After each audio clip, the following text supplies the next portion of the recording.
So, what would you do if you had a holographic personal trainer in your room? Someone that would be there but not actually there, but will be the one in charge of all your fitness goals. And if you could have a robot car picking your kids to work, what would you do? Well, this is just the tip of the iceberg. We're going to be discussing a lot of things about tech, and today is all about tech innovations gone wild, the wow factor in tech. Before I introduce my guests, what's your latest innovation? I mean, what's your latest gadget? Oh, my latest gadget, the latest thing that I got was the Meta Ray-Ban glasses. Okay. Yeah. How's that working for you? Oh, I love it. So I suck at taking videos or pictures of exciting things. I mean, I take good pictures and videos, but sometimes I get too lost in whatever I'm capturing and I love cars. So when a nice car is passing or doing a stunt and I'm recording it, I forget that I'm using my own eye to watch rather than the camera. But with my Meta Ray-Bans, if I'm wearing them, there's no need to forget, figure out what I'm focusing on, because my glasses are looking at those things and recording. And with regards to my previous question, what would you do if you had a holographic trainer in your room? First thing you said when you said that, I was thinking, wow, that trainer will vex me, pa, because I can't be bothered. I mean, I start doing it and I'm like, Charlie, I'm tired. So the holographic trainer will probably be looking at me like, I wish I was real to give you a knock to get up. But yeah, that'd be fun. At least there'll be more motivation and it'll be realer rather than looking at it on the screen, and after the crunches begin to burn, you're like, can't come and kill myself. Okay, so even based on the conversation that you're hearing now, I'm sure you know what we are going to talk about. I'm sure you have an idea of the kind of person we have on our sets today. And he needs no introduction. In fact, this man is a man of many talents.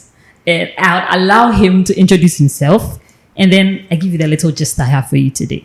So, Spiky. Hi. Welcome. Thank you. You guys have a nice office. Really love it here. Will you employ me? Well, you're a man of many talents, so I don't doubt that you can come and do something for us. Sure. So tell us about you. Government name Kwabna Ofe Kwade Nkrumah, which nobody ever probably remembers because everybody calls me Kobe Spiky. If I'm lucky, they add my surname, so Kobe Spiky Nkrumah. But where from the Spiky? My hair. So yeah, in 4th grade, my class teacher, she's French, and the kids were teasing me when we were talking about nutritional deficiencies, and then they said lack of protein gives spiky hair, and someone was like, like Kwabna's hair, and I got stuck. And since Madame Tete was French and she couldn't mention my government name, she stuck to Spiky. And my mom also found out I was called Spiky, and she began writing it on my book as well. Wow. And so from 4th grade to now, it's been official for life. I just have to go and add it to my birth certificate to make it final. But yeah, it's the hair. So he's a techie, and he's a lover of all things tech. Absolutely. And an influencer, I think. Yeah, so tech influencer. I mean, so first, tech is my first love. Then music is a side chick. So music, I produce music as well. And I love cars. So I try to build and restore old cars as well. So yeah, tech, music, cars. That's a lot to take in. Yeah. Well, us here at ECL Studios. As always, I go by the name Scorpion and Mina. Well, we have Spiky and we have Scorpion. So let's get right into it. I would have asked, but I'm not the one interviewing. Unfortunately, my name is not up for contention today. Okay. But before we begin, I know a lot of our viewers will be wondering, Spiky versus Cuff. Spiky versus Cuff. Yeah. What's the gist on that? So, as I mentioned, I produce music, and I like to make film scores or game music, anything that you could listen to while you're, in a certain zone. And I make them African themed. And one day I had a call from a friend, former colleague, still a colleague, Gary Al Smith. He said, hey, I heard your music somewhere, because he likes to jam to my music. He said he heard my music somewhere. I'm like, where? He's like, CAF's awards ceremony where they're promoting the CAF awards. the sound bed on it is yours. I went to listen and he was right. It was my music. And I reached out to CAF, asked them, hey, you can't do this. It's a breach of intellectual property. We tried to settle it amicably. It didn't work. So we ended up in court and justice was served. I was awarded $250,000 in damages and some money to my lawyers as well. But don't ask me for your share because the money hasn't come yet. The money hasn't come yet. You know, CAF is yet to pay. And we're hoping they will pay. If they don't pay, we'll do doom-saw vigil on them. Let's get right into it. Right. So you are a tech influencer. It means you know a lot about tech. We are looking at all the coolest innovations that we have now. Right. And I'm going to play a little game with you just to test if you really know your tech. Ish. Yes. What I'll do is I'll give you the preamble. You let me know if it's fact or it's fiction. And then we'll see if the audience can catch on if you're... if I'm a scam. Exactly. Sure. All right. So an AI recently created a song that hit the Billboard Top 100. Fact. Tell me more. Well, there's so much news about generative AI is doing crazy stuff right now. One guy he made millions of dollars using AI to create music, and he got sued by the record labels, and even all the monies that he made, they're trying to get it back. And it's raised a lot of concerns about his generative AI music really original, and this is something that somebody should be able to earn money from. And it's so believable that I wouldn't be surprised if it hit the Billboard Top 100. Unfortunately, you're wrong. So the next one, there's a robot chef that can cook over 1,000 recipes. There is a robot chef that can cook over 1,000 recipes. I don't know the number. I know there's a robot chef that can cook a lot of recipes, but I don't know whether it's 1,000 or it's less. Okay, so that's actually a fact. Yeah. Molly Robotics has developed a robotic chef that can prepare thousands of recipes with remarkable precision. Yeah. So, Kobe got that right. AI can now predict crimes before they happen, just like in the movie Minority Report. That's fiction. Why do you say that? Well, I say that because, you see, there's such a thin line between what's fact and fiction. It could be factual depending on, it could be fact in China because of their surveillance, where they have a lot of cameras and stuff, so they could predict people's behaviors and stuff. So in China, yes. In other parts of the world where privacy is of a huge concern, it will be difficult to say it would be fact because they wouldn't allow it. But see what I'm saying? This thing is hey, your questions are hard. So in this, Kobe got it right. So he got 2 out of 3. The fact is AI is used in predictive policing, but they don't have an actual accurate predicting schedule for crimes. And of course, there are ethical concerns when it comes to AI tracking people and all of that. So I don't think that is out yet. So for these are shots, I think Kobe's got his game on. And so we have a lot to talk That was close. So what if I did this? Huawei. And then I moved it and dropped it to you. Tell me a little bit more about that. Oh, Huawei's air gestures. So Huawei has been very good with these air gestures. It was Samsung and Huawei at a point. Samsung Galaxy S5 had eye tracking. When you read, you get to the bottom of the page, it automatically scrolled. When you looked away, when you're watching a video, it would pause. Huawei had similar, where you could actually just do certain gestures. So the moment you raised your hand, the camera would draw a hand over that, and it means it's ready for your gesture. So you could take screenshots. Initially, if you did this, it would take a screenshot. Now they've done it for you to be able to capture or drag and drop files as they've been demonstrating. And it's a very interesting feature. I mean, I think when it becomes mainstream, people will call it a gimmick, but it looks fun. You know, I don't know how many people use Apple's bump to transfer stuff features. Trust me, a lot of people are using it. Oh, I'm not an Apple person. I can see that. I can see you have 2 different Androids, and I'm wondering why. I don't like the walled garden. I'm a free bird, you know. I just don't like to be restricted. I don't want anybody telling me what to do. I should tell you what to do. I like that. Yeah. So okay. So I've given you a lot of well, the tech innovations in my point of view. Now tell us about some of the tech innovations that, like the wow tech, like the spotlight innovations, the things that are going to wow our audience. Well, first off, because I like cars, I'll start with my car stuff. Go on. And I just recently saw that now in BMW's factories, the cars move on their own, automated driving. So they navigate themselves through the factory with nobody interacting with them. Wait, hold up.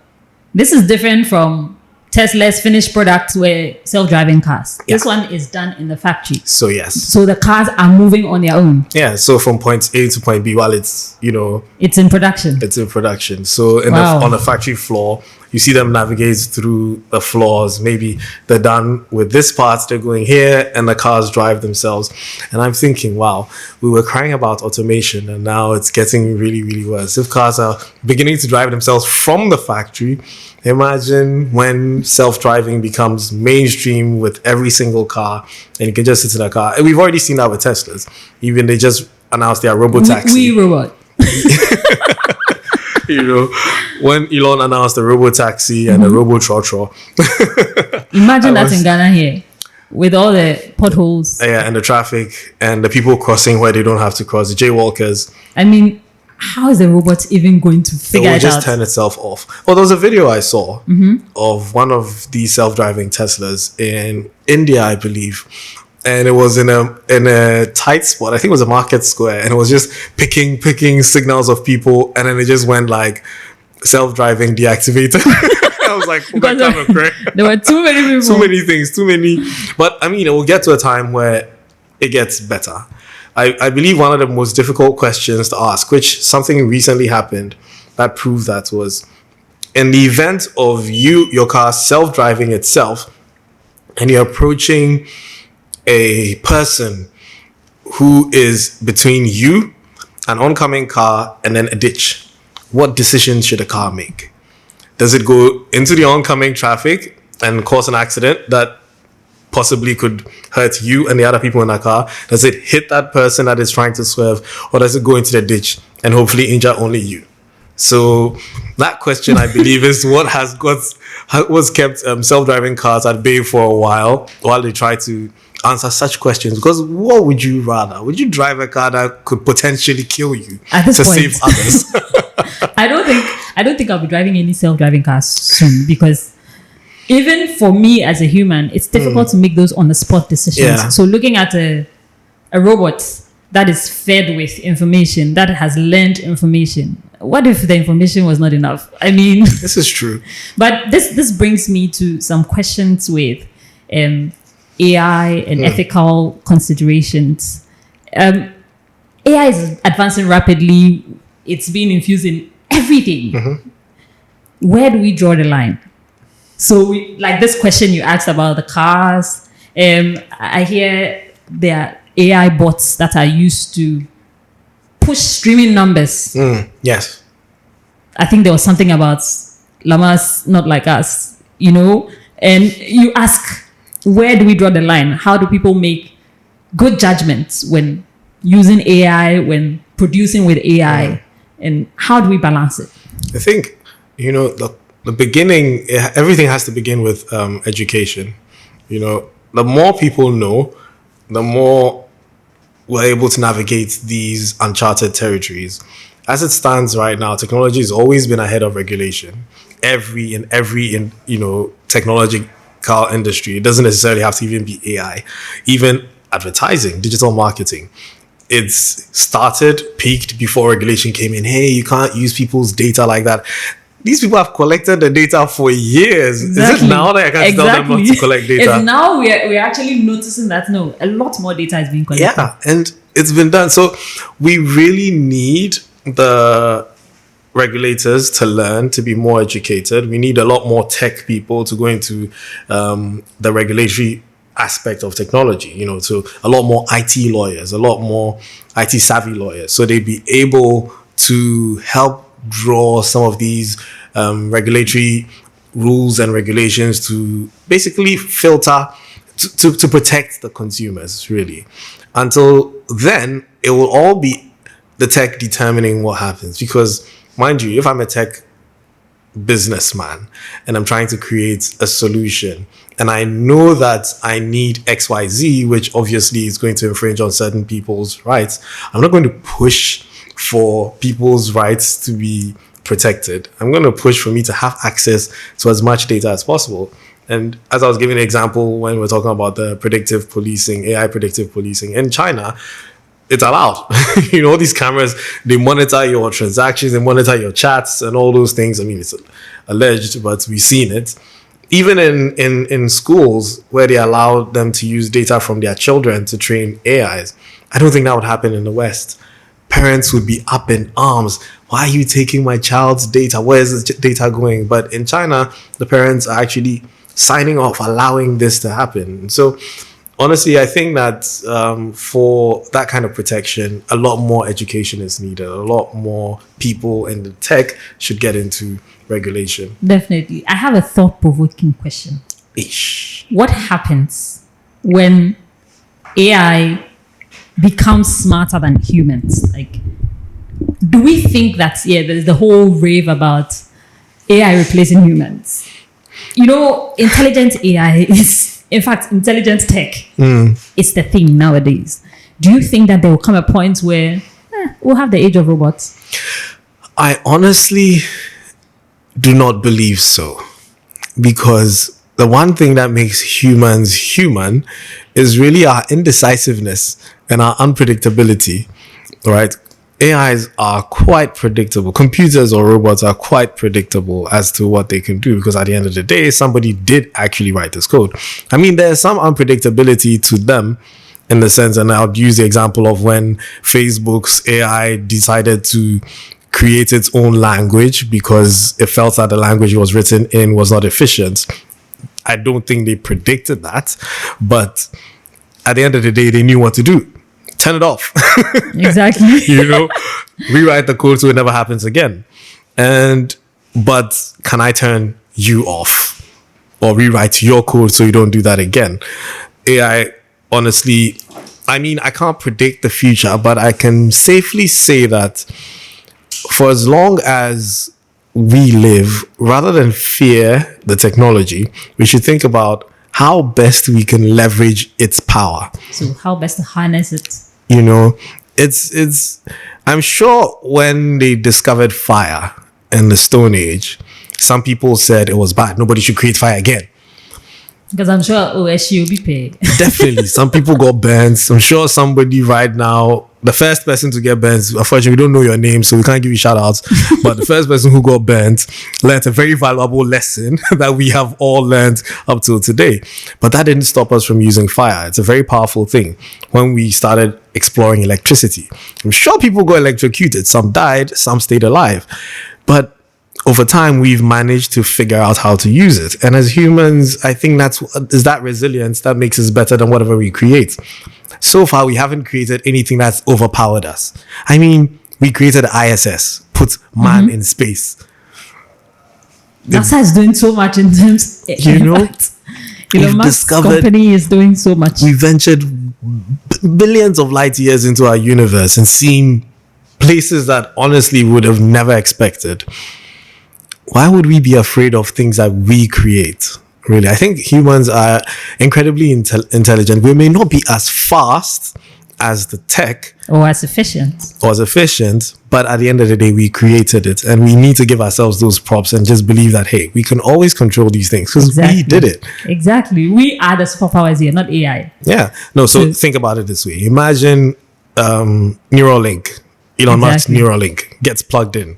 Now, humans have the ability to connect to AIs directly. I mean, I'll be willing to get one Neuralink if I have... Really? Think about it.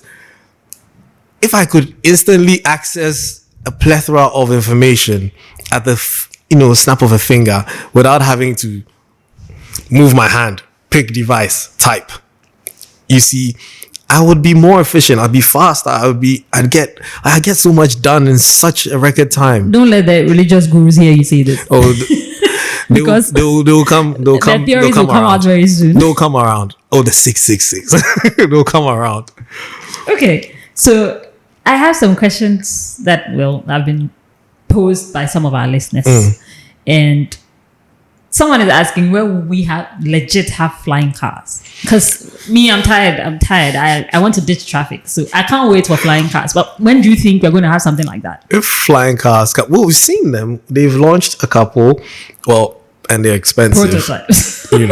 And people have been playing with the drone design, turning them into car-like things. I think that if we look at how very complicated the airplane industry is in terms of its regulation, it's one of the most stringent regulated areas. Some of their technology hasn't been updated in years. Reason being that it has to go through a lot of rigorous testing to make sure, because these are people in the air. If the thing just goes off, they're coming down. They're gonna die. So let's take it serious. Let's not play with it. Cars, yeah, we can test them on the ground. What's the worst that could happen? Airbags, fine. But in the air, you're putting people in the air and then the thing just goes off and it comes to the ground. So imagine that with cars. How much stress testing? Who's going to do crash testing for airplane, flying cars? I get it. You see? And we're going to have to define airways where cars can pass, and cannot pass.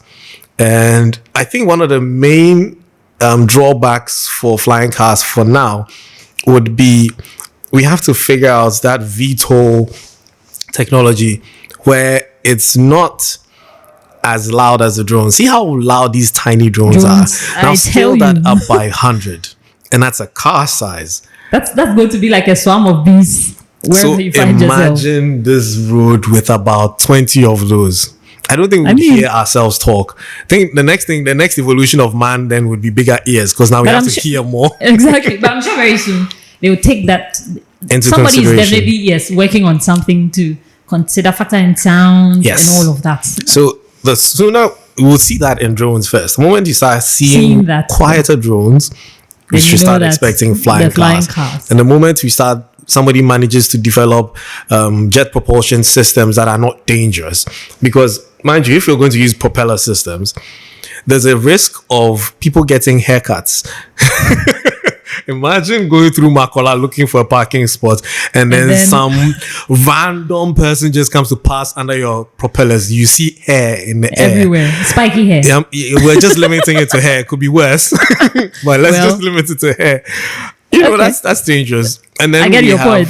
The jet propulsion systems. I get your point. I think we're going a bit too technical into this. I know you're a techie, so it's very easy to veer into the technical part. But let's come to business. How do you think tech is advancing in the area of business, and how can we leverage tech for business? Well, I think artificial intelligence, man. Like, I was at a law firm that I consulted for a couple of days ago, and they had this long contact list that they've been collecting for years, and it was in Microsoft Word. Wow. Yeah. And the document had become so big that it was lagging the computer. I can imagine. We were looking at 125 pages, and it wasn't very well formatted. So you'd find there's phone numbers, but unfortunately somebody put emails under phone number because there was no there was no column for... It's not even an Excel file that makes it readable. Exactly. There wasn't anything like that. So... And then they were like, oh, we need to convert this. I mean, I went and told them, they were complaining about it being slow, and they thought it was a computer being slow, but this was an i7 with enough RAM. But clearly the document was too big. So now how are we going to do this? And in my mind, I'm like, okay. So how about I'm going to copy this thing, paste it in Excel, convert it to CSV, and then import it into Outlook. I was thinking about too much work. And then when I tried to do that, I realized that, okay, there are certain, tables that have wrong data. So now I'm going to have to filter that. Okay, now I'm going to filter this data, move the emails, create another column for emails. And then so doing, I was like, okay, I can't do this with Excel only. So I'm now going to write a Python script to do this.